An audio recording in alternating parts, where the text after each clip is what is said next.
बोलिए शंकर भगवान की जय, लक्ष्मी नारायण भगवान की जय, वैशाख मास की जय। तो वैसे तो हम जो भी कथाएं कहते हैं वो पौराणिक प्रमाणिक वेद उपनिषदों आदि से संबंधित ही कहते हैं, लेकिन कुछ कथाएं हमारे समाज में प्रचलित हैं। ये भी मुझे एक बड़ी सुंदर किताब है जिसमें सारे ही जो हमारे वर्ष के पर्व हैं उनके बारे में लिखा हुआ है, उनमें क्या किया जाना चाहिए क्या नहीं करना चाहिए, उस किताब से प्राप्त है और समाज में बड़ी प्रचलित है। हमारी माताएं बहनें दादी ये जो बुजुर्ग हैं इसको गाते आए हैं, सुनते आए हैं, कहते आए हैं और वैशाख मास में विशेष करके इस कथा को ये प्रतिदिन औरतें जो हैं स्त्रियाँ सुनती हैं, आपस में सुनाती हैं। तो उन्हीं की प्रेरणा से ये कथा मैं कहानी आपको सुनाता हूँ। बड़ी सुंदर कहानी है जो कि वैशाख मास के स्नान के महत्व को प्रदर्शित करती है। भाई एक वैशाख मास के स्नान का कितना महत्व है, क्या कुछ मिल जाता है। तो कहानी शुरू करते हैं। बड़ी सुंदर कहानी है। एक राजा था, उसका नाम यहाँ नहीं आया है, जो कि सुबह जल्दी उठता था और वैशाख मास के महीने में गंगा जी में स्नान किया करता था और कहता था कि मेरे से पहले कोई भी गंगा जी में ना नहाए। एक बंदरिया थी जो रोज राजा से पहले नहा लेती थी, राजा से पहले ही स्नान कर लेती थी वो, और राजा बाद में नहाने जाता था। जब राजा ने पानी हिलता हुआ बिखरा हुआ सा देखा तो उसने पहरा लगा दिया और अपने सिपाहियों को आज्ञा दे दी कि ध्यान रहे कि मुझसे पहले कोई भी ना नहा पाए। तो गंगा जी के किनारे एक पेड़ था, उसके ऊपर बंदरिया रहती थी और डाली के सहारे उतर करके गंगा जी में वो स्नान कर लेती थी राजा के आने से पहले ही, और पेड़ पर जाकर के बैठ जाती। वैशाख पूरा हो गया और उसे एक दिन जो है फिर सिपाही ने देख लिया। उसने देखा कि जब अंधेरे में उन्हें कुछ भी नहीं दिखता और उन्हें यदि नींद आ जाती है तो यह बंदरिया उस समय गंगा जी में नहाती है। सिपाही उसको पकड़ करके राजा के पास ले गया और कहा कि महाराज ये बंदरिया है, ये आपसे पहले नहाती है। अब राजा के यहाँ संतान नहीं थी इसलिए वो नहा रहा था और उसका एक प्रण था, प्रतिज्ञा थी, एक संकल्प लिया हुआ था राजा ने कि जो भी कोई स्त्री मेरे से पहले गंगा स्नान कर लेगी मैं उसके साथ विवाह करूंगा। तो राजा ने अपना प्रण पूरा करते हुए, स्त्री तो कोई नहीं थी लेकिन उस बंदरिया ने राजा से पहले स्नान किया था वैशाख मास में पूरा महीना, तो उसी से विवाह संपन्न किया। वैशाख में नहाने से बंदरिया के बच्चे होने की आशा हो गई, उसका पुण्य था। महीने पूरे हुए, समय आया, जब बंदरिया ने पूछा राजा से कि मेरे बच्चा होगा तब मैं किसी जगह आऊंगी, क्या करूंगी। चिंता हुई बंदरिया को। ये सुनकर के राजा ने महल में एक घंटी बंधवा दी और कहा कि जब तेरे को दर्द हो तब ये घंटी हिला दिया करो, फिर मैं आकर के सारा इंतजाम कर दूंगा। राजा के कई रानियां थी, अब सोतिया डहा होता है तो उनको अच्छा नहीं लगता था कि बंदरिया के पास राजा रहे। तो उस बंदरिया से पूछा, एक रानी ने जाकर के, ये घंटी किसने बांधी है। तो बंदरिया बेचारी साधारण थी, उसने बता दिया कि ये तो राजा जी ने बांधी है, जब मेरे बच्चा होगा तब मैं उन्हें ये घंटी बजा करके बुला लूंगी। तो रानी ने कहा कि जरा बजा करके तो दिखा, कैसे बजाएगी, राजा जी आएंगे नहीं आएंगे। बंदरिया ने घंटी बजा दी, राजा आया। जब पूछा घंटी क्यों बजाई तब बंदरिया बोले कि रानी ने कहा था इसलिए मैंने बजा दी। समय आया, बंदरिया के बच्चा होने लगा, दुख, उसने घंटी बजाई पर राजा नहीं आया। फिर रानियों से बंदरिया ने पूछा कि मैं बच्चा कैसे पैदा करूं, क्यों अभी तो दर्द हुआ था, बच्चा होने वाला था। तो रानियों को तो मौका मिल गया। उनमें से एक रानी ने, जिसने पहले चाल चली थी कि राजा ना आए, किसी तरह इस पे विश्वास ना करे घंटी बजाने पर, उससे जब पूछा तो उस रानी ने झट से कहा कि तू ऐसा कर, आंखों पर पट्टी बांध ले काली और ओखली में सिर दे ले, फिर बच्चा आराम से हो जाएगा। बस रानी तो कह के चली, पीछे खड़ी हुई। बंदरिया ने ऐसा ही किया। वैशाख स्नान का फल कि बंदरिया ने उसके फल से, वैशाख नहाने के पुण्य से एक अत्यंत ही सुंदर पुत्र को जन्म दिया, सुंदर लड़का। और होते ही रानी ने क्या किया, राजा को नहीं दिया, खबर नहीं दी राजा को, दासी को दे दिया और दासी को कहा कि इस बंदरिया के बच्चे को नदी में बहा दे। बंदरिया के पास आटे को गूंथ करके खून उसमें लपेट करके रख दो। राजा ने आकर के पूछा कि क्या बच्चा हुआ है, तो उस रानी ने कहा कि ना बच्चा नहीं हुआ, ये ईंट पत्थर हुआ है।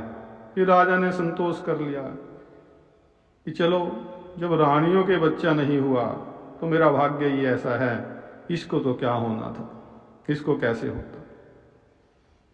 उधर दासी जो है बच्चे को फेंकने गई तो उस सुंदर बच्चे को देख करके उससे नदी में नहीं फेंका गया। ममता जाग गई, दया आ गई। तो वहीं पर एक कुम्हार मिट्टी के बर्तन बनाया करता था, तो उसके यहाँ एक खड्डा सा था, उस खड्डे के अंदर रख करके वो आ गई। कुम्हार और कुम्हारिन खुदी हुई मिट्टी लेने गए तो देखा कि बड़ा सुंदर बच्चा है। यह देख करके कुम्हार अपनी पत्नी से बोला कि हमारे बच्चा नहीं था और इसलिए शायद भगवान ने कृपा करके हमारे पास इस बच्चे को भेजा है। यदि तू इसको पाल ले तो हम इसे अपने घर ले चलते हैं, अपने साथ ले चलते हैं। कुम्हारिन ने कहा कि क्यों नहीं, जरूर ले चलेंगे, भगवान ने तो मेरी गोद भर दी, बड़ी खुश हुई, हमारी खातिर ही भगवान ने इसे हमारे पास भेजा है। तो कुम्हारिन ने उसको बड़े ही लाड प्यार से पाल पोस करके बड़ा किया। और ये तो प्रसाद था कार्तिक मास के स्नान का। तो कुछ ही समय के बाद उस लड़के को सारी बात का पता चल गया कि मैं बंदरिया का बच्चा हूँ और रानियों ने मुझे मारने के लिए दासी को दिया था। कुएं पर दासियां पानी भरने के लिए आई तो वह दासियों को देख करके बोला कि मेरा मिट्टी का हाथी घोड़ा पानी भी पी लेगा, फिर भरना। दासियां बोली कि अरे मूर्ख, कभी मिट्टी का हाथी घोड़ा भी पानी पीता है? लड़का बोला आप हैं मूर्ख, तो कहीं भला बंदरिया के भी ईंट पत्थर पैदा होते हैं। दासियों को बात खटकी और दासियों ने जाकर के रानी से बताया, कहा रानी को कि एक कुम्हार का लड़का है और उसने हमें ये बात कही है और घड़े पर कंकरी मार करके हमारा तो घड़ा ही फोड़ दिया। तब रानी ने जहर का लड्डू बनाया और कहा कि ये लड्डू उस लड़के को जा करके खिलाओ, क्योंकि एक पाप को छिपाने के लिए फिर पापी और पाप करता है। दूसरे दिन वे दासियां उस लड़के को वो लड्डू खिलाने गई तो भगवान ने क्या किया कि उस लड्डू को गोंदगिरी का लड्डू बना दिया। अगले दिन दासियों ने आकर फिर देखा, उससे अगले दिन लड़का तो मरा ही नहीं है, खेल रहा है, फिर रहा है। इस पर रानी रूठ करके सो गई।